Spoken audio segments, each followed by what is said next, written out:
Welcome to the CDG BizCast. I'm your host, Christian Gonzalez, co-owner of Creativity Design Group, a digital marketing firm in Houston, Texas. First, I would like to wish the entrepreneurial and small business world a very happy new year. Many of you are probably making a New Year's resolution to start your first ever business, and let me tell you, that is easier said than done. Before you even start a business, remember that it goes beyond your skill set. You must learn all the aspects of running a business, and one of those major aspects is learning what cash flow is, and we have an expert here today who will discuss exactly what you need to know about that. Understanding cash flow and having proper financial management is the difference between having a business that is running like a well-oiled machine and having one that will go bankrupt in less than a year. Joining me today is Leo Kanell, an entrepreneur of 15 years who understands that entrepreneurs just like you want the best value funding for their business. Welcome, Leo, and thank you for joining us on BizCast. It's a pleasure to meet you. Christian, excited to be here and help out all those business owners out there listening. And I am very excited to hear what you have to share because I may learn something new myself. I've been in the entrepreneurial game for almost a decade now. I've been running a digital marketing firm, as I mentioned. We specialize in web design, graphic design, and all sorts of other marketing services that cater to the small business and entrepreneurial community. And we work with a lot of people who have questions about business. They don't really know a lot about what they need to do to get started. And one of those questions is always about how do I get funding and things like that. So having you on here today is really going to help out all of our listeners who are thinking about getting their business started and they want to get started soon, but they're probably lost and they don't really understand financials very well. So my first question for you is, what exactly is cash flow really? That's probably a foreign language to everybody out there because a lot of first-time business owners, they know their skill set. Maybe they're going to start a business baking pies. They're going to open a bakery and they're really good at making pies, but that's all they know is how to bake. They only know how to bake and cook. They don't know the aspects of running a business, including the financial aspects of it, as I mentioned. They don't understand certain things. If I mention what cash flow is, it's probably going to be a foreign term. So what exactly is cash flow? You know, it's a great question, Christian. At the end of the day, when you're a business owner and you get the business set up and a product or service and the website up and you're ready to roll and you start making some sales and you get excited and then a couple months in, you check the bank account to take out some money to pay your personal bills and you realize that there's actually not enough money in there to cover all the business expenses and be able to pay your personal expenses. And that's usually the first way that a new business owner finds out about cash flow. And that's what cash flow is. It's having money left over in the business bank account to be able to go into the next month, to be able to invest into the business, to be able to pay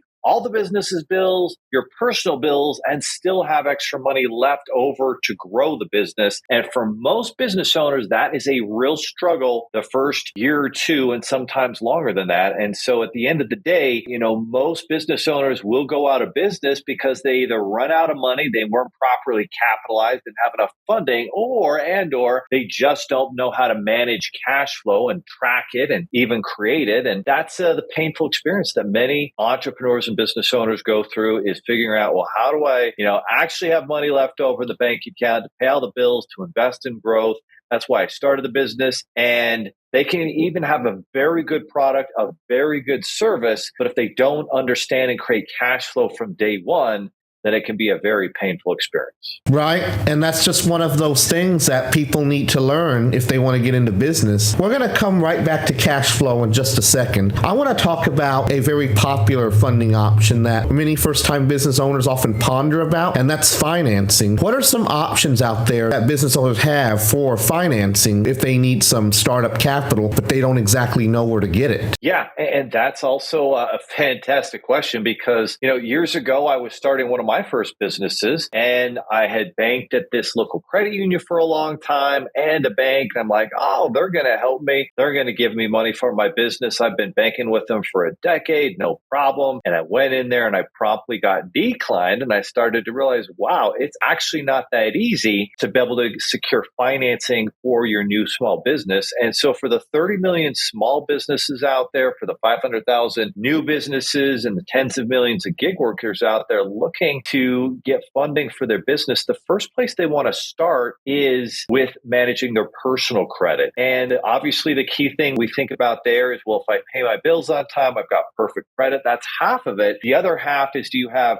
different accounts like mortgages, auto loans, and credit cards? And then most importantly, do you keep those credit card balances low as compared to the limits? If you can keep those quote unquote utilization rates low, meaning if I have a $10,000 limit credit card, I'm keeping the balance below 30% or $3,000 in that example, then that's going to keep my credit score high. And as a small business owner, and especially a new one, your credit is going to be paramount to you securing funding because your business won't have any business credit. And so what they will go off of is, well, if you do a good job with your personal credit, then you'll probably do a good job with business credit. And that's the deciding factor in securing financing. Of course, you're going to want to get your entity set up, an LLC registered, whatever entity type you and an attorney decide to do. Most will decide on an LLC and get that business bank account set up. And one of the big advantages is where you bank can be, if you choose the right bank or credit union, oftentimes you can open up a nice business credit card. And so there's a lot of different creative ways to launch your business and get funded.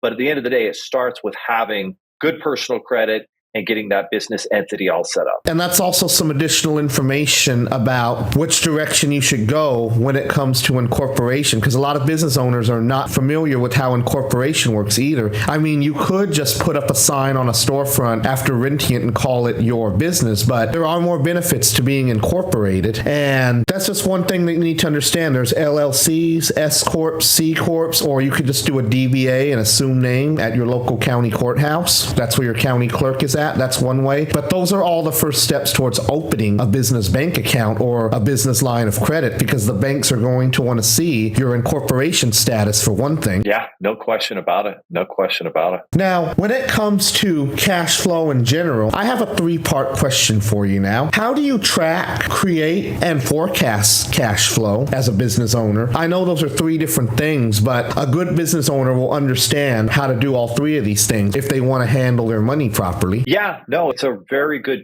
point. And so when you get that business set up, you're tracking the financials, right? You should be tracking a monthly profit loss. I even recommend tracking a weekly profit and loss. And so that starts with connecting all of your accounts up with a fintech software where you can manage, okay, here's money coming in the door, that's income. Here's money coming out the door, that's expenses. And for new small business owners, it's so simple at the very beginning in terms of money in, money out. A lot of the times you can really take care of that yourself. As it starts to get more complex and you grow it, then that's where it certainly does make sense to perhaps engage the services of a bookkeeper, of an accountant, because at the end of the day, there's actually 2 separations here, right? When you actually have to do your business tax return, which every business owner has to, regardless of how little money you may have brought in, someone's going to have to file that business tax return. And almost always you're going to have some sort of, tax preparing expert accountant who's going to do that. But whoever files the business tax return may not do the bookkeeping, or they may be so expensive that you may be doing the bookkeeping yourself, or you may be paying a bookkeeper to do that. And all you're doing is really categorizing 3 types of transactions: money going through your bank account, credit card, loans, etc. Money in is going to just be either income or money that you put in the business to yourself that doesn't count as income. And then money out is just going to be expenses or money that you take out, to pay your personal bills, in which case that's not a business expense. And then you'll have transfers where you're just moving money from one account to another, maybe paying a credit card payment. That's not an expense. The expenses that go through the credit card are. And so really it's just understanding those 3 potential things that you're going to be organizing for on an income and expense statement. And that can be done very easily with the right software. And so for years, we had business owners asking us about this. And that's why we built out myfigures.com to help small business owners manage all of their accounts in one place, manage their cash flow, their profit and loss, to be able to do their business tax returns and really keep things simple for the small business owner. The problem with so many softwares out there, they can be very complicated and have all these different buttons and things that you get lost on. And for the 30 million small business owners out there that only have a few employees or no employees, they don't need complexity. They need simplicity. That's very true, and I know exactly what you're talking about. I know that QuickBooks can be pretty complex, and I've even used Quicken before, and even Quicken has a very steep learning curve, in my opinion. So it sounds like that your tool will basically take all the complexities that all these other software programs out there have and make it easier to manage without a bunch of bells and whistles, but it simplifies everything, basically. And when I say bells and whistles, I mean all the little complexities that make everybody want to tear their hair out. It puts it in a more centralized location, right? It sure does. It sure does. It puts it in one simple location. The first thing that we did is we'd be like, instead of having, a drop down with 10 different places to go, hey, here are your account. Here's your transactions. Like, how can we keep this nice and simple? Where's your profit loss? Right here in the profit loss report. Just nice and simple so that there isn't any confusion. And then we even thought, you know what? They all struggle with funding.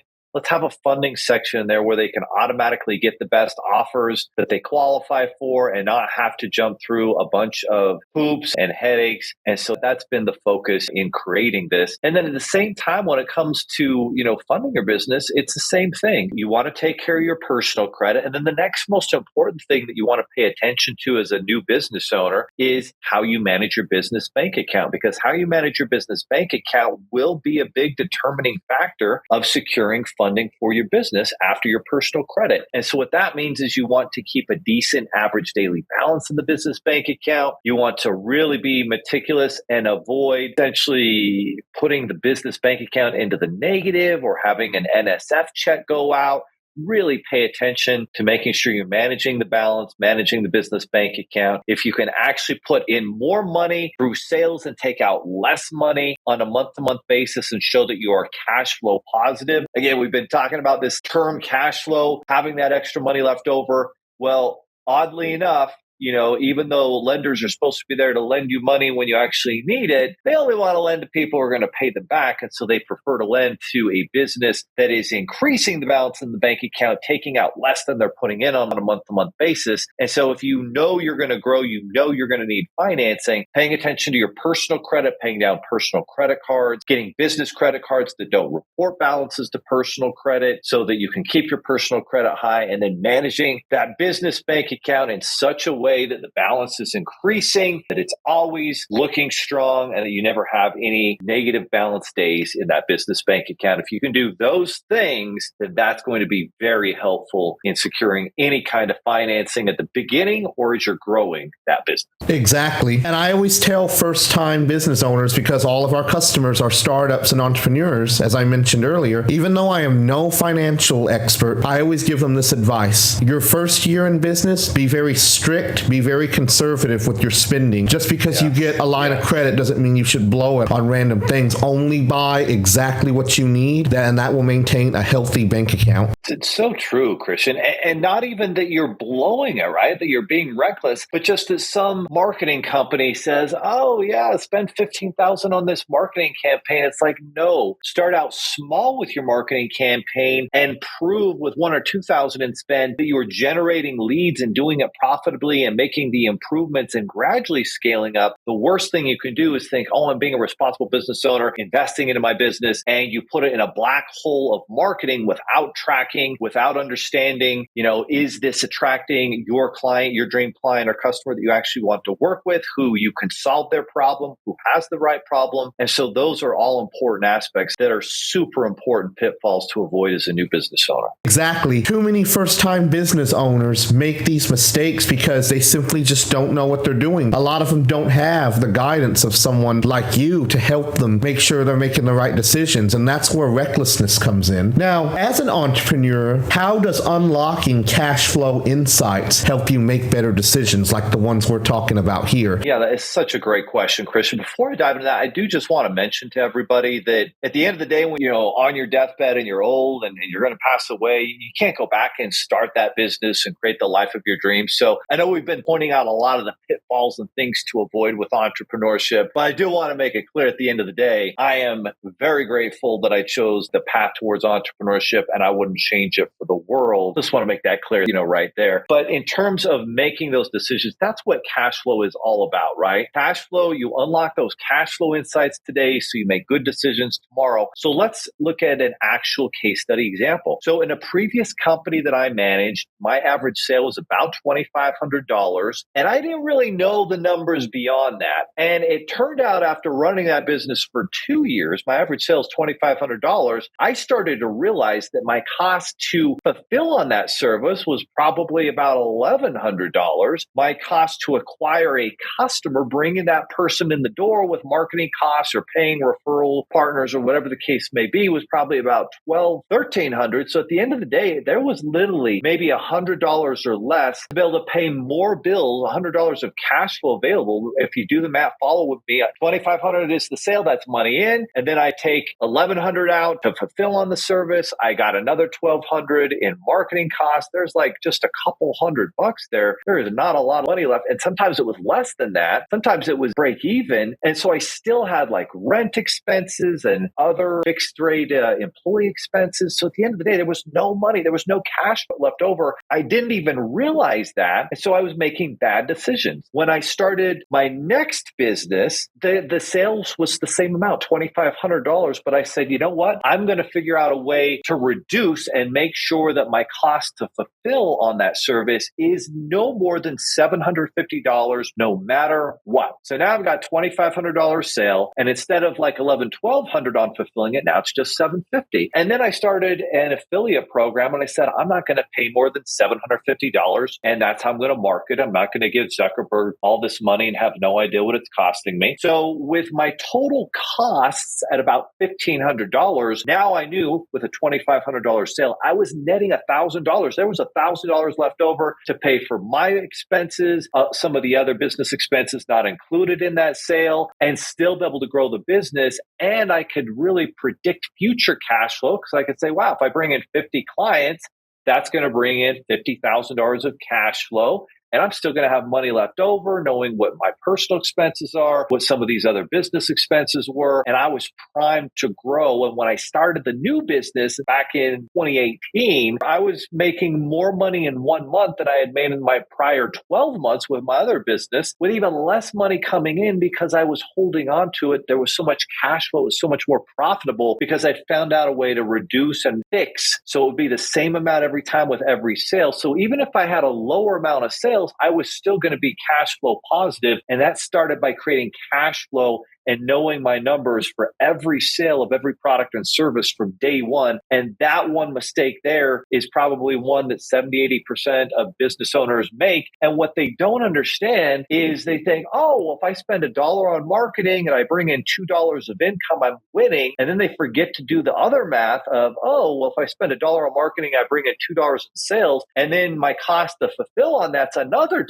Well, I'm not making any money. And that's where they can get into a black hole very, very quickly. So for me, it starts from day one, creating cash flow, knowing I'm cash flow positive, and then tracking it, doing what I call a weekly money date. You want to have a relationship romantically that is progressing and doing well. You go out on that weekly date no matter what. And the same thing is true as a business owner. And even someone who just wants to increase their net worth and have more money left over at the end of the month, you need to do that weekly money date and track, okay, how am I doing? Was the business profitable like it should have been, like the numbers, showed? Was there a new expense that I didn't know about or didn't take into account? Did I have another way to make money and increase my cash flow? And so you track that on a weekly, monthly basis. And then that way you can understand if you're winning. It's very similar to if you're someone who's trying to get in very good physical shape and maybe you're trying to lose some weight. Well, that person who weighs themselves every day and tracks things inevitably is going to get much better results than somebody who doesn't, because now they can make changes based on the real results they're getting on a daily basis. And you track your cash flow, you're going to be in the small minority that do, and also be part of the minority that is cash flow positive, winning, and profitable, because you're tracking. And when you track it, now I know exactly what I have left over, and I can make good decisions moving forward in terms of, can I afford to go to this event? Can I afford to give myself a raise? Can I afford to hire this person? Understanding that cash flow is what helps you make the right decision. Yes, it is very important to understand where money is going, what it's being used for specifically. And this is especially true when you run a business that sells physical goods. So you have to understand your cost of goods sold, such as how much it costs to obtain products. If you're a retail store, how much it costs to buy each unit of whatever product you're selling. If you're in a restaurant, you have to understand how much it costs to make, for example, one sandwich or one pizza. And if you can't get a grasp on these costs, you're not going to make a profit, in simplest terms. Now, my final question for you is, and this is for people out there who are getting started in business and they're doing what a lot of first-time business owners like you and I have done. They are running their business out of their house, and their house is their place of business, and they are therefore commingling what were once personal expenses as business expenses. Two examples I have are, let's say before you started your business, you were a subscriber of Comcast cable and you were using their internet. Now, their internet service is now a business expense because you're using it for business, and your personal vehicle is also a business vehicle as well, and you have to spend money on gas and tolls. So that's an example of a personal expense that becomes a business expense, and one that is also both a personal and business expense at the same time. How would you classify these expenses? What would you tell first-time business owners who are having trouble separating the two because they're both being used for both purposes? It's a great question, Christian. At the end of the day, you can always consult an attorney or a licensed CPA who's going to be really dialed into the regulations. And interestingly enough, we know oftentimes some of these things change, and they've changed a lot over the years after the pandemic. There were some special expense categories, and also the way that, for example, meals and entertainment were looked at. But typically what I see over time, and having done many business tax returns and working with a lot of accountants and bookkeepers, is generally the way they look at that is, what is the percentage, right? And so if you look at your internet usage, for example, you can get pretty accurate, like how much are you using for business and how much are you using personally? And so if it's like, well, I'm working 9 a.m. to 6 p.m. and then I do, a little personal stuff, maybe that could even be considered business in the morning, where I'm listening to a podcast, which is actually for business education. And so really, even that's being used for business. And maybe there's, a couple hours at night that's more personal. And so then it just comes down to what percentage basis are you using. So if it's 80% that you're using the internet for business and 20% personal, then typically you can include 80% of that as a write-off business expense, and 20% you wouldn't, because it would be personal. And then the same thing becomes true with cars. That's where you usually keep track of your miles, and any miles that you're using for business are going to be written off. And usually that ends up being a bigger write-off than whatever your cost for the vehicle is. And then you start going into, home office space, and home office space is going to have its own write-off, but it's got to be comparative to the size of the property, right? So if your property is, 3,000 square feet where you're living, and you use honestly about, let's say in this example, 600 of that square feet for business, including your home office space and maybe living room space where people sit for a minute, then, you're looking at 600 out of the 3,000 is part of that expense. And so you can typically write off maybe 20% of your home office space, which is 20% of the size of the home, and also 20% of the utilities and all the other things associated with that. So the bottom line is, for sure, there's many tax regulations put together to create benefits there. And at the end of the day, it's really just about being as honest as possible in terms of what that actually looks like. And as long as you can also defend that, and I would say you have like calendar space, like showing, hey, this is the amount of work I do. And so this is why this percent of my cell phone should be allowed to be written off, this percent of my utilities, this percentage of my internet use. If you buy a computer and it's for the business, probably can write all of that off. There are even cases where, same thing can be done with a car. That's what I've consistently heard from the CPAs and accounts I've worked with, is it's all percentage based. Right. It's percentage based. And that's why a lot of business owners will keep receipts. And I always tell business owners to make sure you keep your receipts, because let's say if you buy, for example, a pack of pens at Dollar Tree and those pens are for your office, well, that that $1 you spent at Dollar Tree is technically a deductible expense. Exactly right. No question. I'm going to wrap up this episode by asking you for some final wisdom for all our business owners out there. In general, what is your advice for all of the small business owners out there who are getting ready to get started? They've already decided, I'm going to start my business this year, whatever it is. What's your advice for them financially, as well as for other entrepreneurs out there who may be in a bind where they're not sure what's going to happen? Maybe their financial future looks rather bleak. Yeah, that's a great question, Christian. And so at the end of the day, you're starting that business. You've made that decision. Number one, you want to make sure you have what Damon John from Shark Tank calls proof of concept. That means there is a demand for your product or service, and your product or service does solve a problem that your prospective client or customer has. And once you have that proof of concept, then the next thing you need to figure out is the proof of concept for marketing. How can I bring people in the door? And one of the best ways to do this is to, read over and over and over again, $100 Million Leads, which is a book by Alex Hormozi, one of my mentors. And this book is going to really unpack for you the different ways to bring in customers. And at the end of the day, there's really only two. You're either doing it through spending money on paid ads on platforms like Meta and YouTube and others, or you have some warm referrals from people from strategic referral partners, from an affiliate program that you build out, from employees, from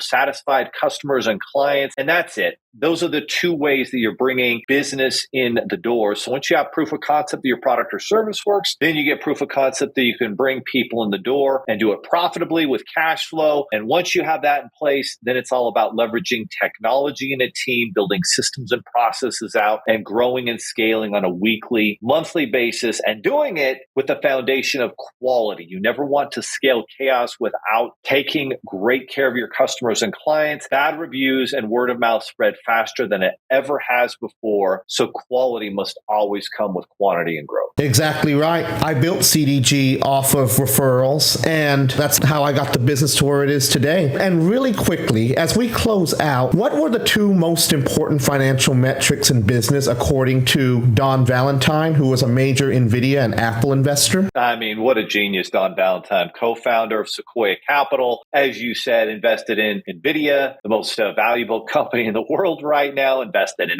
Apple, I think number 2 in there. He also invested in YouTube and many other successful companies over the last few decades. But he said at the end of the day, here's your MBA. You don't need $150,000 to go to an MBA school for 2 years. All you need to understand is these two financial indicators: high gross margins, meaning after someone buys your product or service, there's a decent amount of money left over, and cash flow. So that money that's left over after all the expenses, after growing the business, there's still money left over to pay yourself to invest in growth. If you can have high gross profit margins and very predictable cash flow, those are the two key financial indicators, and none of the rest matter, according to Don Valentine. And I think that's a great way to sum up everything that we've discussed in terms of how to manage cash flow in general. Just think about those two metrics. But yes, thank you, Leo, for joining us. Please tell our listeners where they can find out more about you and your services, as well as where they can get a copy of your ebook, The 3 Cash Flow Secrets That Create 7 Figures of Cash Flow in Any Business. Yeah, absolutely. So you can connect with me on LinkedIn. It's just my name, Leo Kanell, Leo, Kanell, Kanell. And I've got lots of free content, education posts that I put on the LinkedIn platform. And then for you to be able to get your free book, The 3 Cash Flow Secrets That Help Me to Generate 7 Figures of Cash Flow in my business, and can do the same really in any business, that is going to be